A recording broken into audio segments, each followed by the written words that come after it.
গরিব মানুষের হয় না কোনো স্বাধীনতা।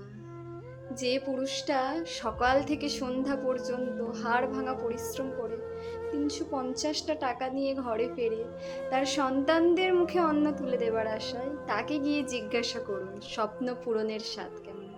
সে হয়তো মৃদু হেসে আপনার উত্তর দেবে, সেটা আবার কি জিনিস। ওই তার স্বাদ তো কখনোই পেলাম না। কোদাল ধরা সেই হাত দুটোতে আজ যৌবন পেরিয়ে বার্ধক্যের ছাপ পড়েছে। সে একদিন পিছনে ঘুরে দেখে তার জন্য তো কিছুই ছিল না। সে শুধুমাত্র ছিল একটা অবলম্বন, যাকে আঁকড়ে ধরে কয়েকটা প্রাণ বেড়ে উঠেছে। সে নিজে হয়তো ভালোভাবে বাঁচতে পারেনি, কিন্তু তার সন্তানদের মুখে হাসি ফুটিয়েছে, তাদের স্বপ্ন দেখতে শিখিয়েছে, তাদেরকে বড় করেছে।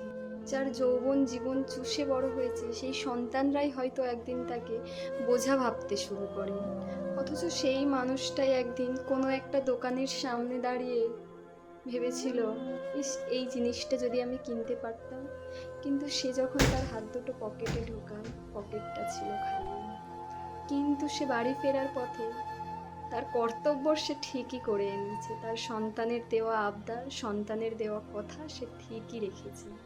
সে ফিরতে ফিরতে একটা কথাই মনে করেছিল শুধু, স্বাধীনতা সবার জন্য নয় গো। কিছু মানুষের স্বাধীনতা আটকে থাকে তার সাধ্যের মধ্যে, আর কিছু স্বাধীনতা থেকে যায় সারা জীবন সাধ্যের ওপারে।